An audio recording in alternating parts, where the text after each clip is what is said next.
왜 안 봐요, 여러분? 꼭 봐야 돼요. 반전에 반전에 반전이 있는 보는 내용 진짜 눈물이 주룩주룩 날 정도로. 안녕하세요, 여러분들. 주설입니다.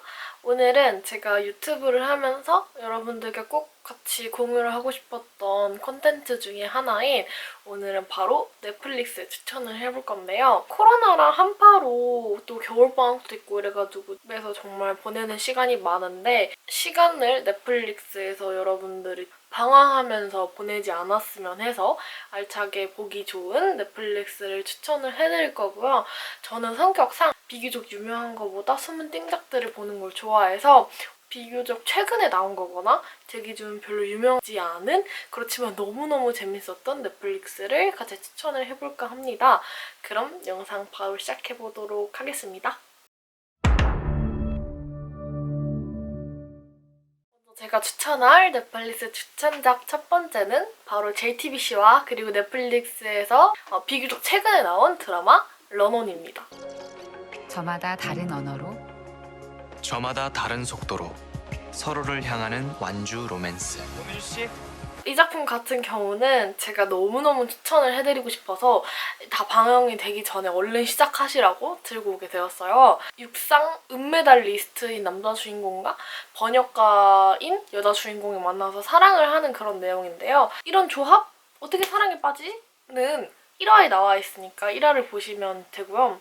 이 드라마를 제가 추천을 하는 이유가 여러 가지가 있는데 먼저 첫 번째는 얼굴 맛집입니다. 아주 둘이 예쁘고 잘생기고 멋지고 이런 걸 다 해먹는 정말 얼굴합이 최고인 그런 드라마여서 그 얼굴을 보면서 드라마를 너무 몰입할 수 있는 그런 환경이라 너무 얼굴 맛집 드라마여서 좋아하고요. 그리고 두 번째는 대사의 티키타카. 단순히 로맨스를 찐득하게 담은 그런 드라마는 아니거든요. 굉장히 가벼운 모먼트가 많이 숨겨져 있는 대사가 너무 찰지고 재미있는 그런 드라마예요.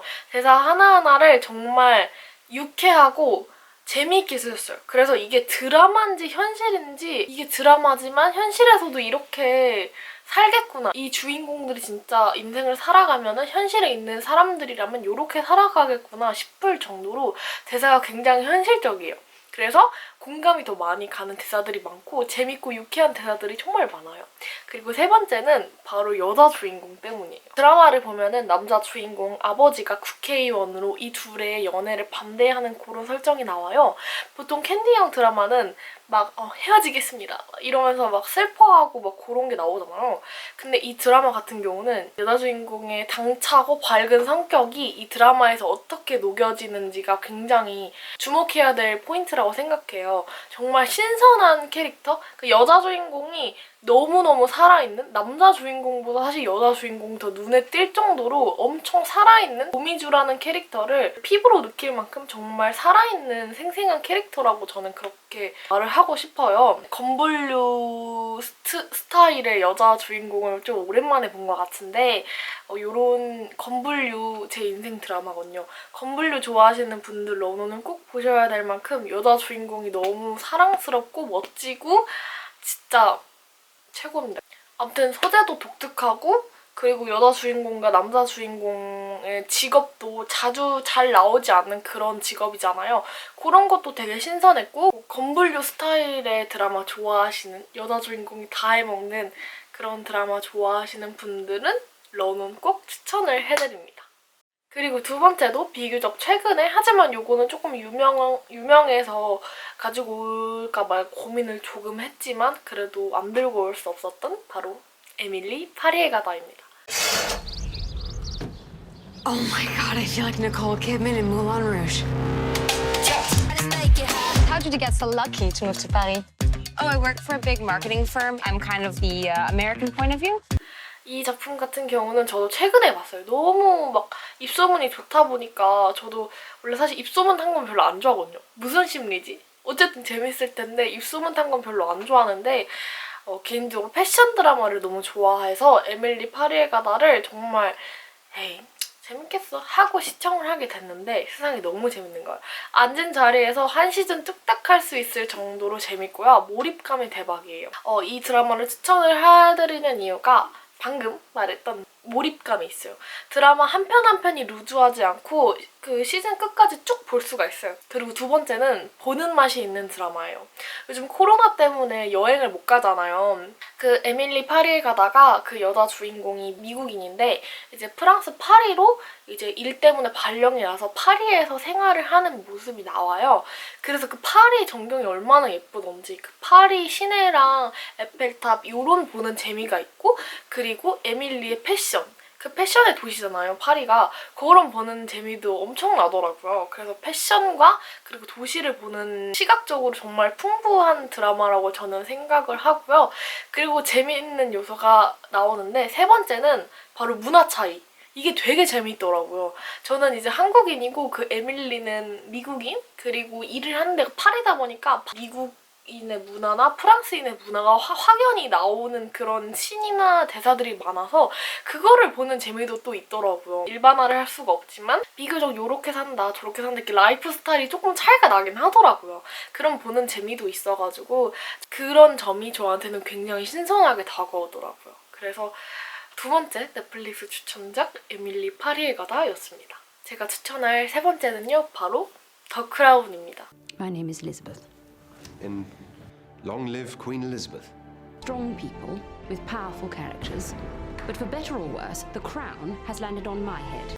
이 작품 많이들 아시나요? 저는 처음 들어봤던 작품인데 이제 사실 저는 개인적으로 다이애나 비를 정말 좋아해요. 그래서 이제 저는 패션을 워낙 좋아하다 보니까 다이애나 패션 같은 거를 많이 스크럽하고 많이 보는 걸 너무 좋아해요.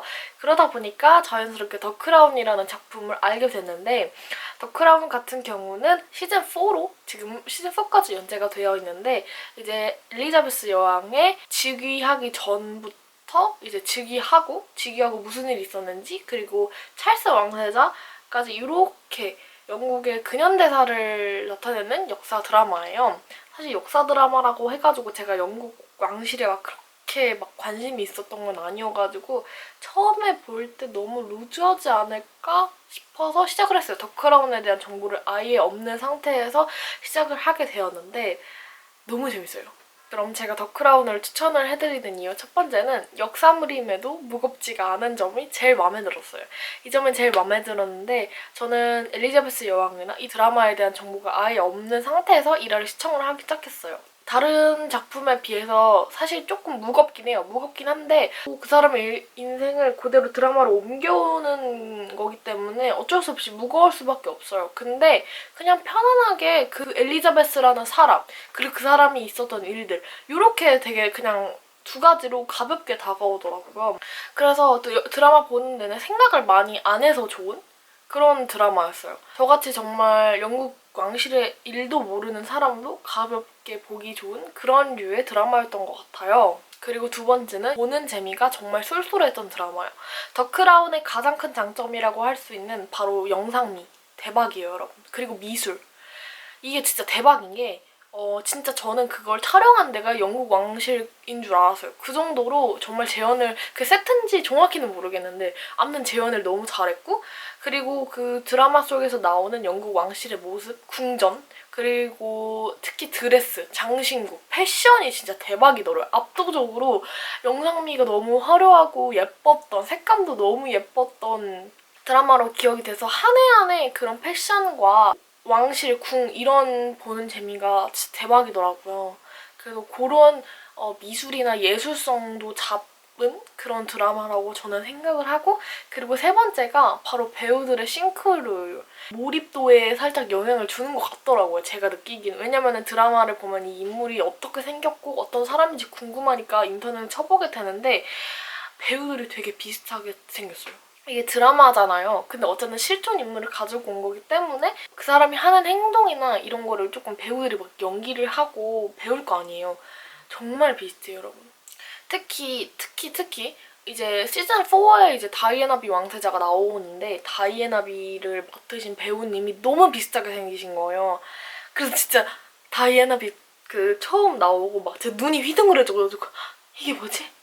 이럴 정도로 조금 과장을 했지만 정말 싱크효율이 비슷하더라고. 비슷한 배우들을 많이 찾으셨고 또 배우들이 많이 연구를 하셨는지 연기가 진짜 대박인 거예요. 정말. 그리고 배우들의 싱크효율까지 완벽했었던 그런 드라마입니다. 그리고 제가 추천하는 넷플릭스 드라마 네 번째는 바로 상견례입니다. 你醒了，有没有怎样啊？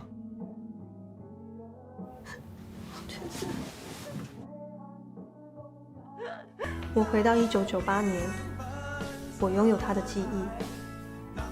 상견례! 제가 최근에 종주행을 완료한 드라마인데요. 왜 안 봐요, 여러분? 꼭 봐야 돼요, 상견례는 정말. 제가 워낙에 이제 중화권 드라마를 좋아해요. 영화 드라마를 좋아해서 많이 챙겨보는 편이에요. 상견례가 대만에서 나온 2019년에서 2020년 사이에 나온 그런 드라마인데 너무 재밌는 거예요. 이게 이제 사실 드라마 내용이 타임슬립물인데 이제 여자 주인공이 남자친구를 이제 2년 전에 비행기 사고로 잃고 굉장히 힘들어했는데 그 여자 주인공이 앱 개발을 하는 회사에 다니는데 거기서 자기 남자친구로 대입을 해봤는데 자기 남자친구랑 똑같이 생긴 그리고 자신과 똑같이 생긴 어떤 사진을 발견을 해요.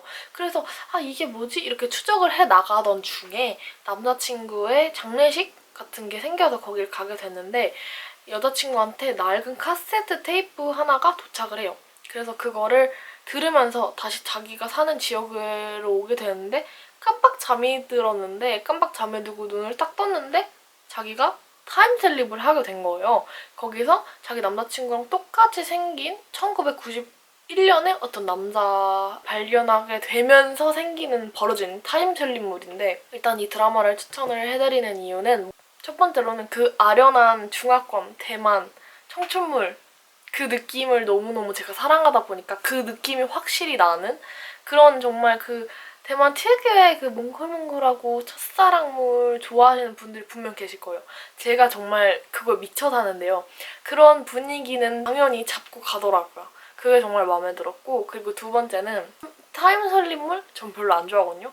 근데 진짜 반전에 반전이 있는 절대 뻔하지 않은 타임슬립물이에요. 일단 뻔하지 않았던 소재가 독특했던 그런 드라마에서 너무 마음에 들었고 그리고 세 번째는 떡밥 회수가 완벽한 드라마예요. 진짜 이걸 보면서 사실 타임슬립물이어가지고 인물 관계도 사실 조금 복잡할 수 있고 이해를 하는데 조금 오래 걸릴 수 있어요. 하지만 마지막 화까지 보면은 이게 왜 그랬고 이 인물이 왜 그랬고를 다 이해할 수 있는 절대 사실 마지막 화까지 참고 보면 어렵지 않은 그런 드라마예요. 그래서 떡밥 회수가 완벽한 약간 사이코지만 괜찮아 급의 떡밥 회수가 완벽했던 드라마여서 저는 너무 마음에 들었고요. 그리고 이 드라마 사실 처음에 시작할 때 뭐 1화부터 3화까지는 조금 루즈할 수 있다 했는데 저는 1화부터도 너무 재밌게 봤어요. 더 설명이 필요 없이 당장 1화를 클릭하셨으면 좋겠는 정도로 제가 너무너무 좋아하는 대만 드라마 상견례였습니다.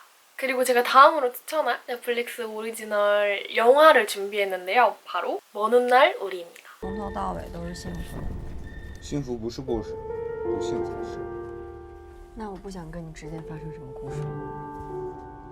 如果当时你没走，后来的我们会不会不一样？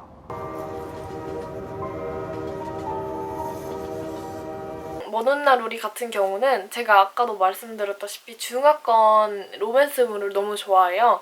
그 특유의 그 몽글몽글한 느낌을 너무 좋아해서 새벽에 잠이 안 올 때는 꼭 그거를 보고 자는데 어느 날 갑자기 제가 그때 한참 치아물에 빠져가지고 치아물을 막 5번, 6번 보던 와중에 이 먼 훗날 우리라는 작품이 제 넷플릭스에 추천에 뜨게 돼서 보게 되었는데 이거 같은 경우는 이제 여자 주인공, 남자 주인공이 오래 연애를 하고 헤어진 지 오래된 상태에서 비행기에서 마주치게 되고 둘이 비행기 결함으로 호텔에 같이 묵게 돼요. 거기서 이제 우리 예전에 이랬었지 하면서 영화가 시작이 되는데 이 영화를 추천을 하게 되는 이유는 먼저 첫 번째, 너무 현실적이어서 보는 내내 제 눈물이 주룩주룩 날 정도로 대사 하나하나, 상황 하나하나가 너무 현실적이어서 눈물이 조금 많이 났었던 연애와 사랑을 해본 사람이라면 공감할 수밖에 없는 정말 슬프고 가슴 아픈 대사들이 많고요.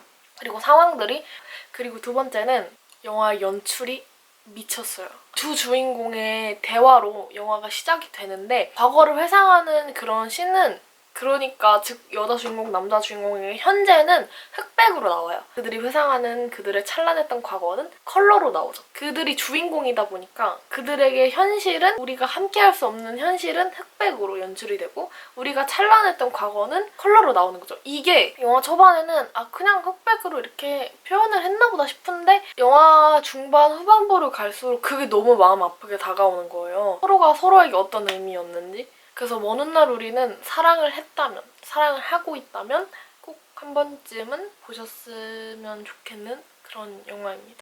제가 특이한 작품을 하나 최근에 보게 되어서 이것도 비교적 최근이지만 별로 유명하지 않지만 너무 재밌어가지고 추천을 해드릴 바로 고양이는 건들지 마라입니다. Facebook one day, and I found this video. I pressed play. People went nuts. So we started looking. He could have been anywhere on the planet. Something bad is about to happen.